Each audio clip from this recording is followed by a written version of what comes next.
Morning from an exceptionally chilly UK. I think looking at the thermometer it's about 2 or 3 degrees, but we've got a wind chill of -8 according to the weather forecast. So it actually feels a lot chillier than when we were in that 1 metre of snow in the French Pyrenees. So I'm a bit sniffly, and we're all a bit doom and gloom today because we've had the announcement from Boris. We're all in lockdown, so we're currently stuck in the UK still.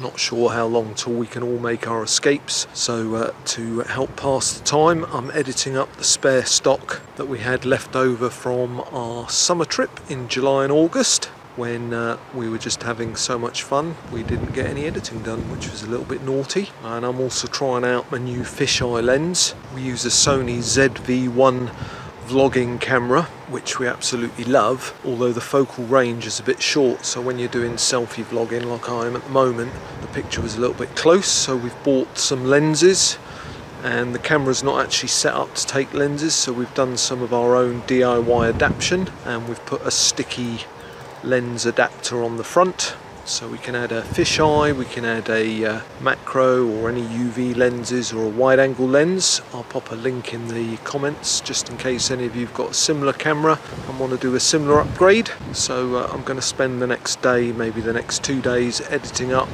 some more of our summer footage where I wasn't quite as shivery and cold as I am today.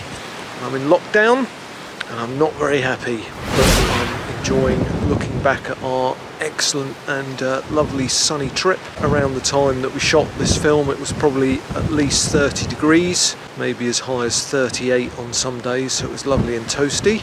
So hope you enjoy watching our summer trips while you're also in lockdown and suffering from snow and cold weather. So thanks for watching, and please do like and subscribe. God, I'm starting to freeze to death now, so I'm going to go in and get editing. So thanks for watching, and I'll see you in a bit.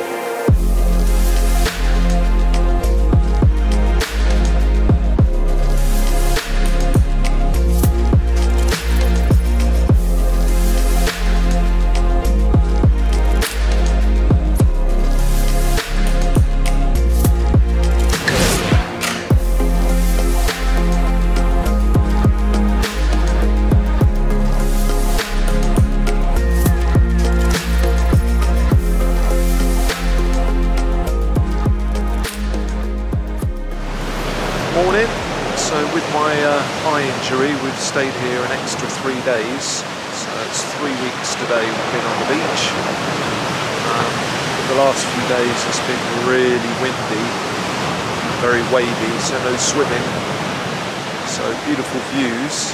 We're just deciding whether to stay here over the weekend, Saturday and Sunday, or whether to head off to Orgiva and stay on the campsite and have a lovely hot shower. Also get the bonus of going up to Baraka for a nice din-dins. We've got a few chores to do. Mrs. got to clean the solar panel. Hi! I'm going to go clean the solar panel.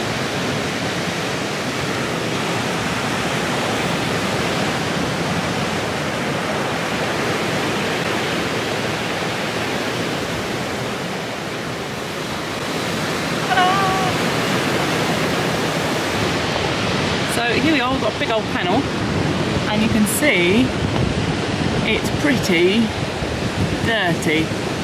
So we need to get all of the dust off. Give it a good old polish. You can see the difference.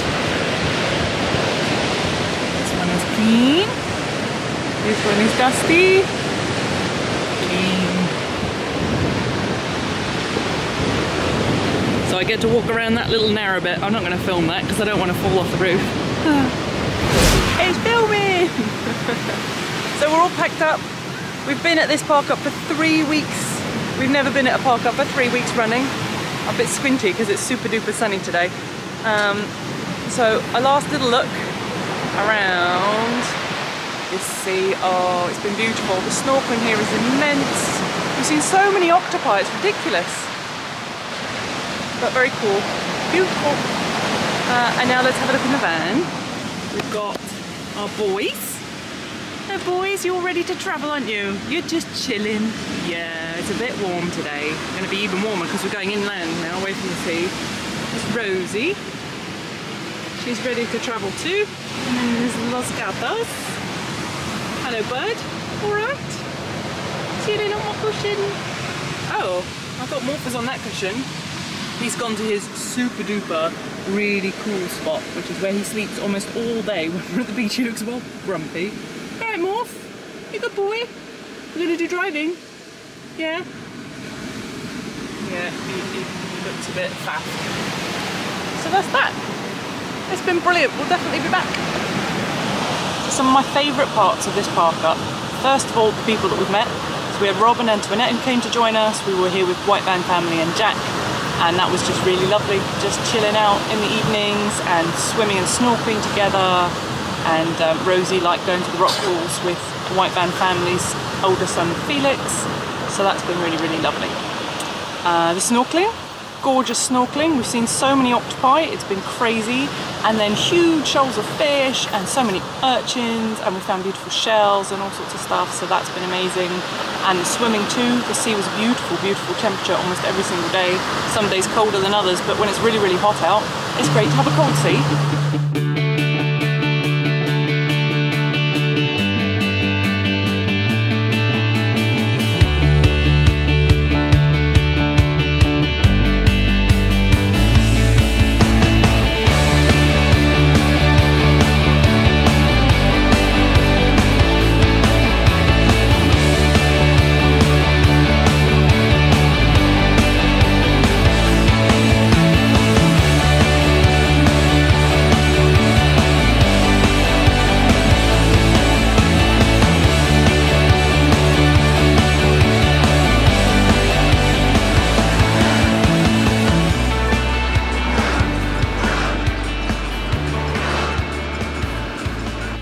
Morning. It's another sunny day, no surprise there. We're in Orgiva and we're on the campsite. Been here for 2 days, just leaving this morning. It's been nice having a nice hot shower, and eyes a little bit better today. So Missy's off into Orgiva shortly. Going to drop her off. We're going to do our laundry.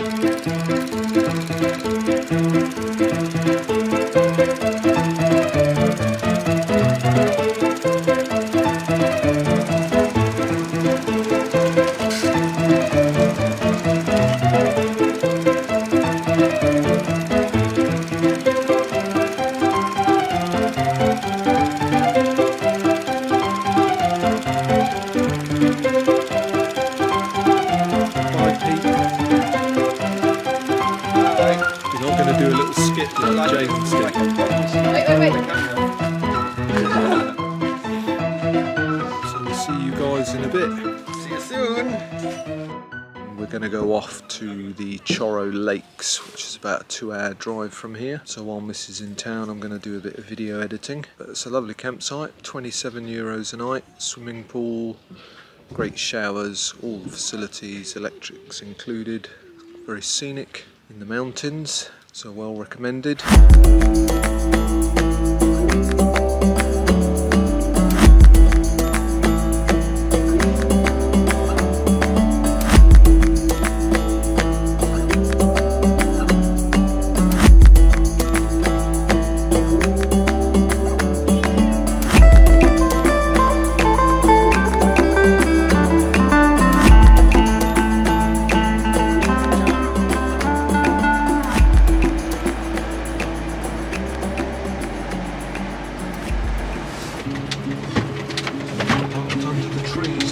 Did. Unfortunately need to be in the sunshine for a couple of days, I think. We can always take our chairs up under the shade. Access into the lake here, which is where we walked in before. We'll just stick over there somewhere maybe. Go right the way around, to be out the way of all the other people. Just park here.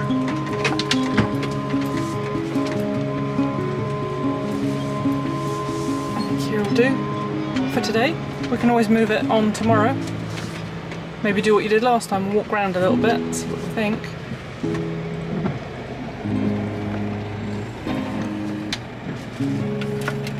Hey now, what do you reckon? Wanna come see where we at, huh?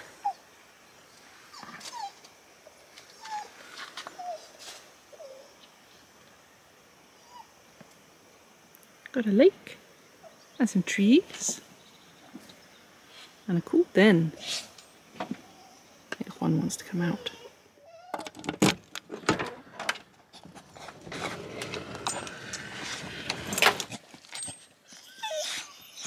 Hello, Bogey. You had some accident while we were driving, didn't you? You right now?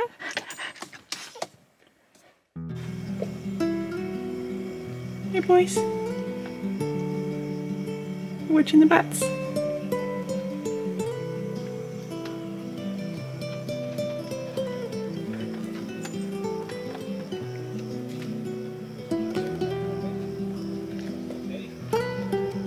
Quite peaceful here.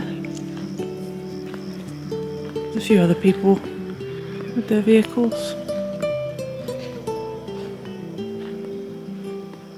We're just quietly chatting. And that's that lovely view. The sun just set behind the hills, as you can see, with the orange. Good evening, Juan. Hello, puppy.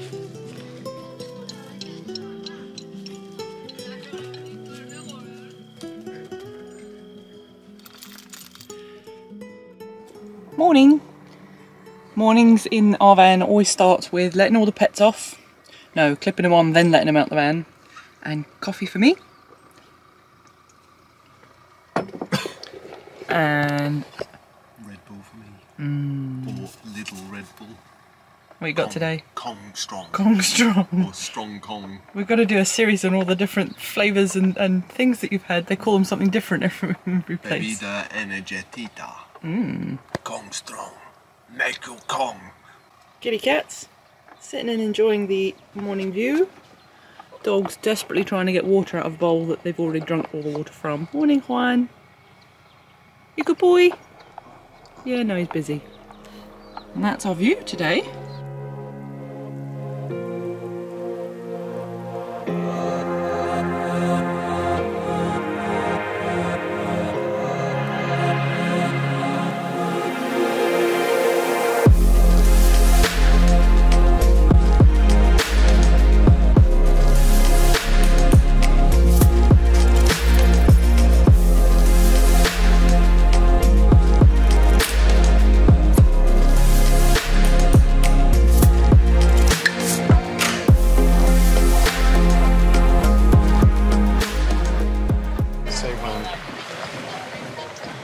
So we're in Goff's van. Hello, Goff.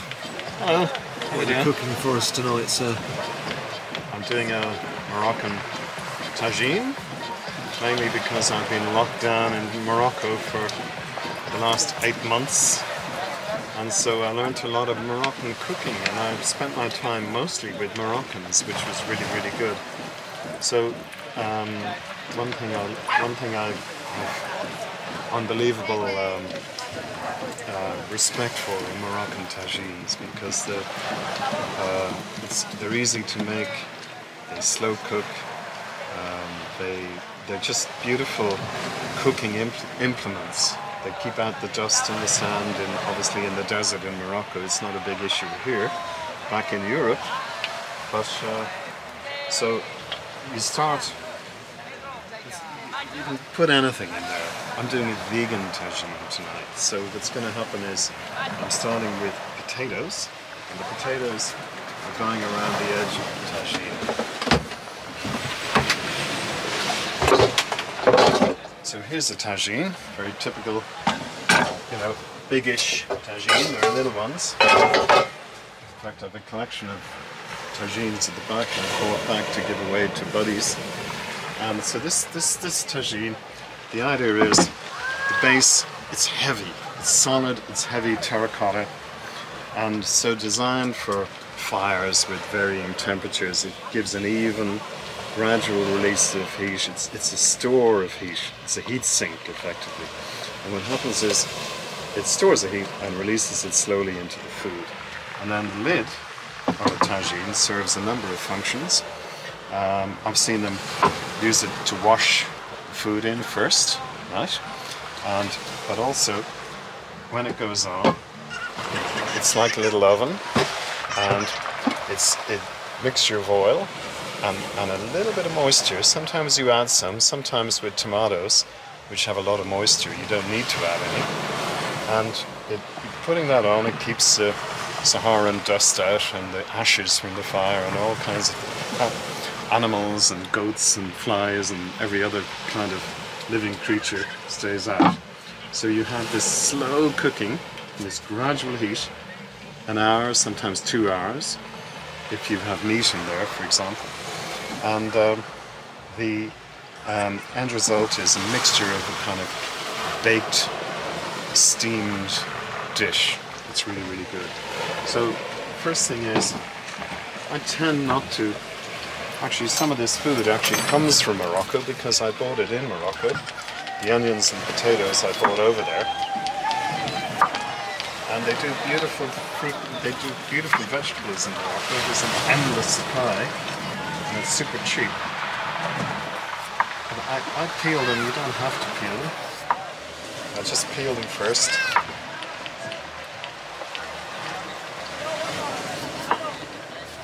And the potato, they go near the bottom. There's a certain order, it's not that important, but there's a certain order with tagines. And what I do is, I chop the potato into lumps.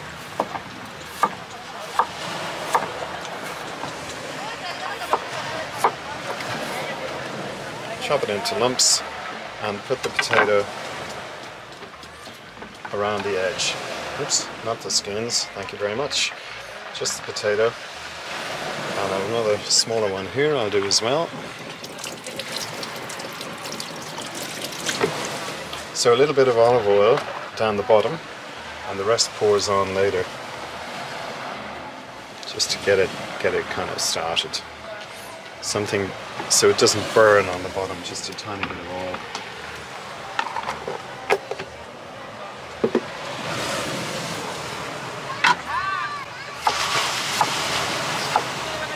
Oops, cut out the fork holes or whatever they are. Next, I'm going to put in the onion in the middle. If you're cooking with meat, the meat can generally go in the middle at the bottom. Lamb or beef or goat or whatever. Fish. Ferret, badger.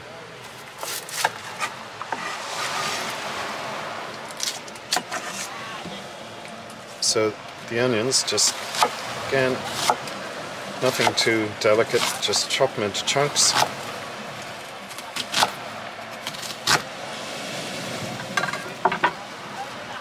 And that goes bang in the middle there. We build a kind of a pyramid because it fits inside of here. Yep. Yeah.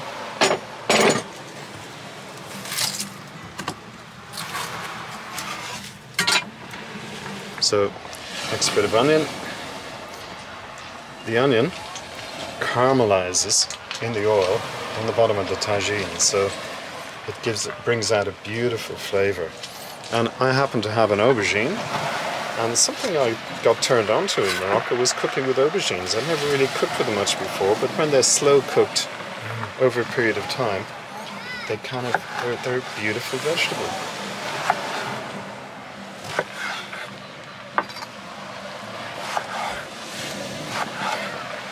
And again, these guys, just cut them into lumps. And then cut your fingers off in the process.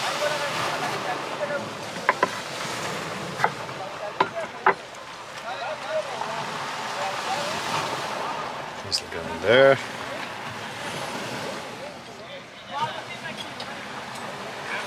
So before I build it up too much, I'm going to put on some of the herbs and spices that you use in tagines. And there's a mixture. One is, the big one in Moroccan cuisine, is cumin. Cumin is in pretty well everything. So a bit of cumin.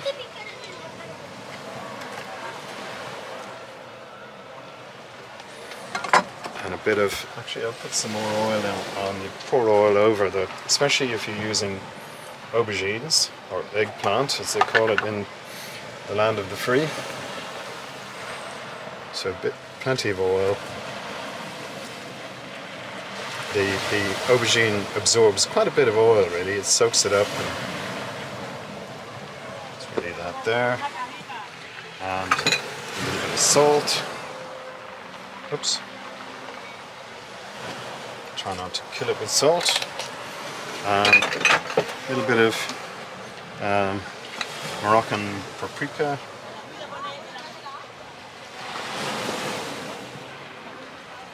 That. And you can put anything you like in.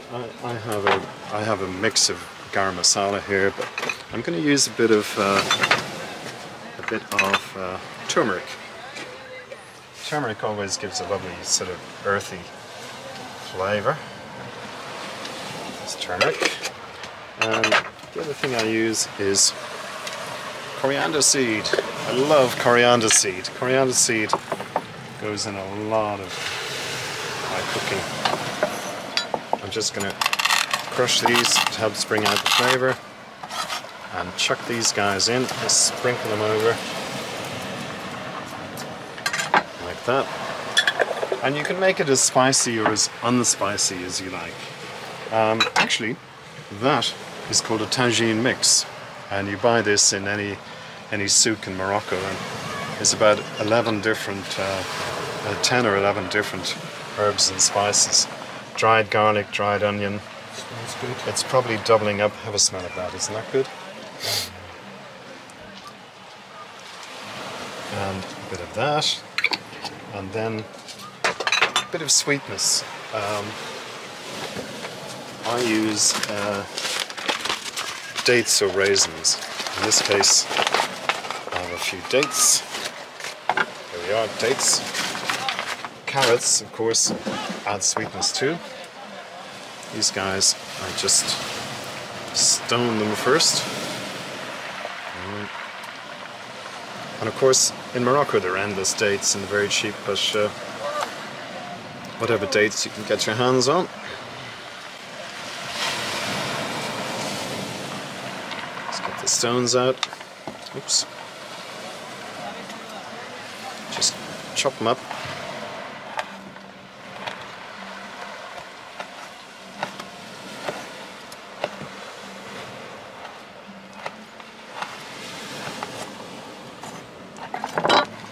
And sprinkle them around the place. There we are. And if you have garlic, which a little bit of garlic, you just chuck in the full cloves, and they just sort of melt and become superly flavoursome. Oh look, a couple of dried chilies, why not? 1, 2. A little bit of spice.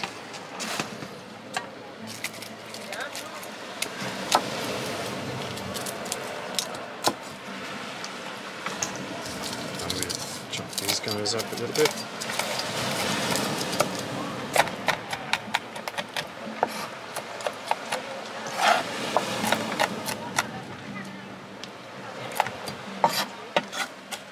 They'll go in there too. And a bit of garlic that escaped. And then if this is a kind of a pepper, it's really for as much for looking nice as much as anything else. We'll cut it long ways. Get rid of these guys. And cut this long ways too.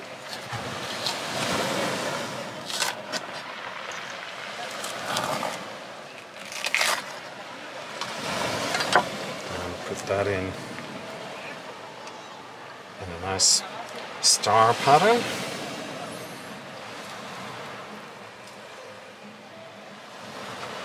Another one there.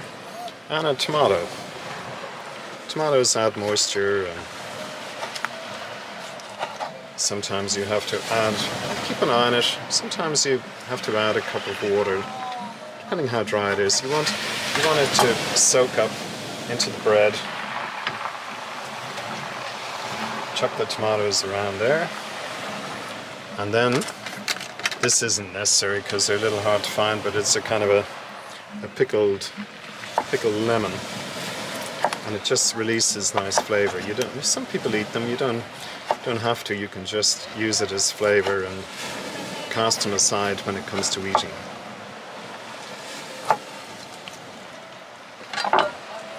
And they look nice. Can you use a non-pickled lemon? You probably could. You can use anything at all. I mean, people make tagines with spinach and eggs. Yep. You know, for example, I often put chopped up almonds in there, walnuts. You can mess around with it, whatever you have. Lettuce doesn't work, salads don't work, but generally speaking, it's good to experiment. That's the fun of it. Now, because I put those in afterwards, I'm going to give them another tiny dose of oil. Let's bring these guys to the surface.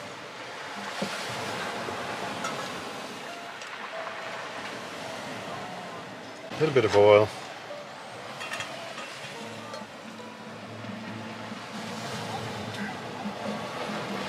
Or maybe a lot of oil by some standards. Olive oil, I've never heard of it doing anyone too much harm, so it's extremely good for you. And I'm just going to top that with a tiny little more of the same kind of herbs and spices I used. Cumin again. Cumin's a big one. It's the cumin, and what else did I put in there? Tiny bit of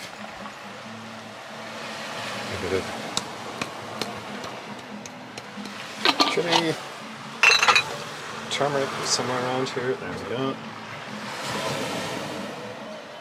So this particular tagine will be. It's not going to burn your throat out, but it's spicy-ish.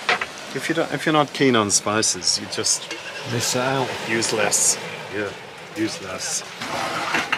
And then the lid goes on. See, it's all packed in, right? That'll sink down. And so cooking on gas, you set the gas really, really low. And I noticed people cooking using this. I bought that for a few cents. It's an aluminium thing that distributes the heat from the gas. It's not as intense as direct gas. If it's too hot, because it's terracotta, it'll crack. So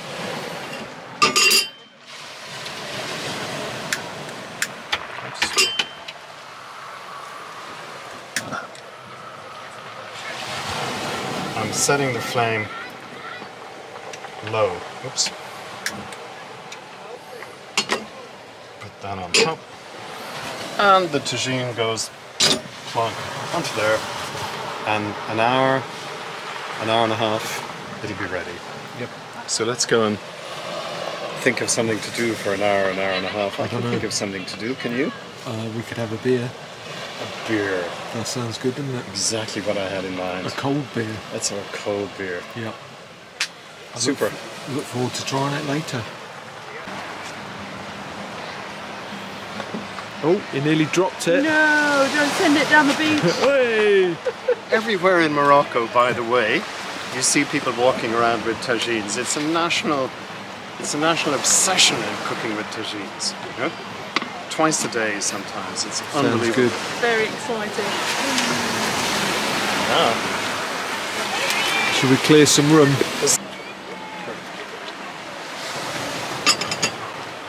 So this base distributes the heat. It stops it burning. Okay. And stops it cracking a tagine. You have to be careful with a tagine on gas because although they're made from a heat-proof terracotta these days, you can still crack them. So the heat's very low and it's slow cooking, so it steams and a little bit of oil in there as well. So that the lid doesn't even go down, but that'll settle down when that starts cooking. Very exciting. And so we go and have a beer and wait and look at it every half an hour. Put it on the kitchen or It's food. Hello. all the candles and everything on the kitchen. Okay folks, the tagine is ready and it's, how long did it take? About an hour, wasn't it? An hour and a bit maybe, you know? Yeah. And so There's always an element of excitement about lifting the lid of a tagine, because everyone has the food stare, and they stare at it, and they all make noises when they go, ooh, you know, when you lift the lid. So there we are. And so just to have a look, underneath there are the dates. They've all kind of added sweetness. It's still bubbling, it still cooks away after you've taken it off the gas. The onions are the one underneath. See, the onions have all caramelized underneath, and it more or less disappeared, but you know, look at that. Super flavor. Potatoes are lovely, well done. The aubergines, you see, yeah, they're nice and soft. And what are they? Olives? No, I didn't put olives in. I can't remember. When I eat it, you find out. Garlic. Oh, lovely. Yeah, it's gone black. This is a pata negra of tagines, isn't it? And the lemon, the pickled lemon, has kind of released all its flavour into the tagine. Anyway, and we've got Moroccan music in the background. What about that, Craig? Anyway, we leave it there a little while, let it cool down, because Yeah, don't get excited. Put your plate back a minute. burn you if you try and Too eat hot. it now. So this guy, you throw this in the sand somewhere. Oh, this is exciting. Perfect. That'll do. How exactly do you make this? Oh, and the big thing is bread.